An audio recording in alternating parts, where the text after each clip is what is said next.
Hello everybody, welcome to Awesome Rusty Bucket. Subscribe to the channel if you haven't already and drop a like on this video. I'm trying to hit 100k subscribers by the end of the year, so your subscription would be much appreciated.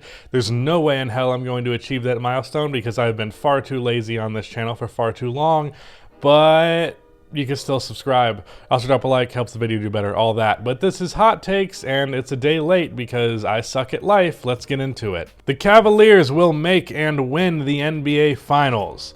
I do think there is an avenue in which they make the finals, and frankly, after they do, the Western Conference doesn't have some strong opposing force in front of it. Really, the harder task between making the finals and winning it is probably going to end up being making it, because I truly think that the conference finals that will more than likely be between the Celtics and the Milwaukee Bucks, just assuming that things stay on the trajectory that they're currently on, that's probably going to be the closest and most competitive series of the entire playoffs. I just don't think that the Cavs are going to. I don't think the Cavs are going to make it past the East. Essentially, like if it was just the Bucks or just the Celtics, maybe. But both of those teams being out there, I just don't see a world where both of those teams fail to make the finals. It'd be very surprising to me if one of the two teams representing the East is not one of those two.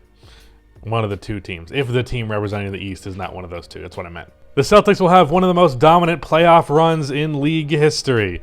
Well, as I just mentioned, I don't think with the Bucks there that the Celtics can really have that dominant run. I could fully see a world where they sweep 3 out of the 4 series, you know, obviously if they're going all the way, but I just don't see a world where they're almost certainly going to face the Milwaukee Bucks unless something crazy happens. And with that being the case, I don't see a world where they just destroy the Bucks. The Bucks took them to 7 without Chris Middleton last year. And while the Celtics are much improved from last year, so are the Bucks, not even just including the fact that Chris Middleton is back. So I don't think they're going to have one of the most dominant runs in league history, because if we recall correctly, there have been teams that have lost exactly 1 game in their entire playoff run. So to rank anywhere near that, I don't know about that with the Bucks existing. A good GM is more important than a good head coach. Well, being that the head coach is hired by the good GM, I'd say that's essentially objectively true. You really can't have a good head coach if you don't have a good GM usually, because usually a bad GM would not do a great job with their coaching hire. So yeah, not to mention that ultimately the personnel on the roster is more important than the head coach, and the GM determines the personnel. So I don't even know if this is quite a hot take. Killian Hayes can still be a superstar. The word still implies he ever was going to be. So there's a flaw right there. And then secondly, no. I would bet my house and my car, all the money in my bank account, my dog, my loved ones' lives. I would bet everything. In my PS5, I would bet everything on Killian Hayes not becoming a superstar player. He has been quite good lately. He's finally, and by quite good, I mean he's finally managed to learn how to put the ball in the basket. But a superstar, no. That's quite a take. Still is the operative word there. Like, people were comparing him to like Malcolm Brogdon going into the league. And you're saying still, like people thought he was going to be a superstar. That's just hilarious. LeBron James is washed and will retire in the offseason. Well, the first half of that is not really something that's up for debate anymore, if by washed we simply mean not nearly what he used to be. Regardless of where you stand on where LeBron is right now, I think we can all agree that he is not nearly what he used to be. So with that being the case, if that's what washed means, yes, he is washed. Will he retire in the offseason? No. LeBron is not as good as he used to be, but even then, I ranked him 18th in my top 50 players list. Like, he's still a top 20 player in the game at like 38 going on 39. There's no reason for him not to play until he's 45 if he so chooses to, because he can be a positive player until then. I genuinely believe that. Like, if Vince Carter was kind of cracking the rotation at 42, I think LeBron can be a good starter until he's 45. And even past that, he's very blatantly said that he wants to play with his son.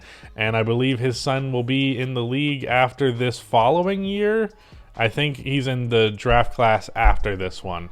So he's not going to retire in the offseason, buddy. But thanks for the title. OG Defensive Player of the Year. He is referring to, of course, OG Anunoby, who I would say is probably having the best perimeter defensive season in the league right now. He is probably the best perimeter defender out there. He's really, really strong. He knows exactly where to be. He has fantastic defensive instincts. He's super athletic and quick. His decision-making is fantastic. He has good hands. He has good long arms. He's pretty big, so he can defend bigger players. Like, OG Anunoby's not stopping Anthony Davis, but if you put him on AD, I don't know that it's as big of a mismatch as many would jump to the conclusion of it being. OG is a phenomenal defensive player, and I certainly believe that he could be in Defensive Player of the Year conversations. Granted, the Raptors' success will probably dictate how high up on that bar he is. That said, he would not be my first pick to win DPOY. Right now, it's probably either one of the two big men in Milwaukee or Anthony Davis. I'd probably give it to Brook Lopez right now. In fact, I should probably make a video on why I was wrong about Brook Lopez. But yeah, OG is quite a great defender for sure. The only way LeBron wins number 5 at this point is if he asks to be traded. Well, I think most of us would agree it's likely not happening in LA again unless they just have a dream offseason. But presuming that does not happen, probably would have to be somewhere else. But I do think it's more likely than not that we will see him somewhere else before his career is fully over. And for the media take of the day, however, this is a basketball media take, so it's 2K related. 2K is not dying. We are just stuck on the nostalgia of the great 2Ks and have our expectations way too high.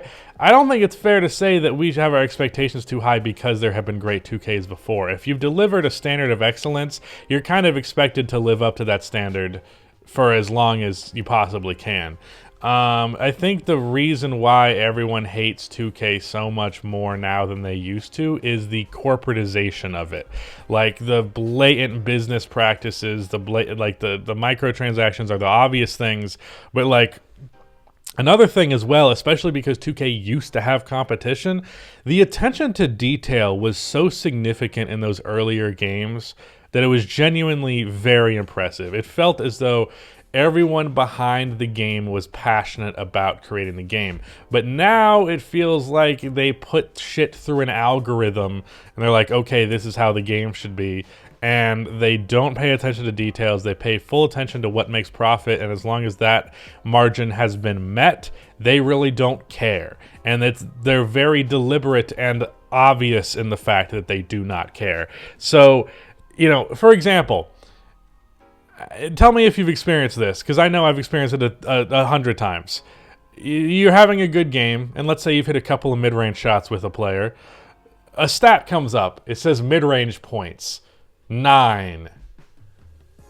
Well, that's interesting, because I don't know how you could have an odd number as a mid-range point. I don't know how it's not 8 or 10. How do you have 9 mid-range points? And it happens all the time. And this specific glitch, this graphic that claims that you have an odd number of points for something that could only be even, it's been in the game since like 2K17. I have seen this same graphic pop up 2K after 2K after 2K after 2K. The jersey thing, being able to import your own team design. 2K after 2K, it makes the rosters crash half the time. It makes the game crash half the time. So there is a clear lack of attention to detail that is very obviously there, and that lack of attention to detail was not there before. You could argue we were just kids and we missed it back then for like 2K12 or whatever, but really, it was just better made, and it's not just nostalgia. And if you go back and play those games, you'll notice the attention to detail and the love that was put into it that's just not there anymore. So no, our expectations are not too high. I feel like I should be able to expect a game that doesn't have the same glitch in it for 6 iterations of it in a row. That's not a high ask. Anyways, that is it. Goodbye.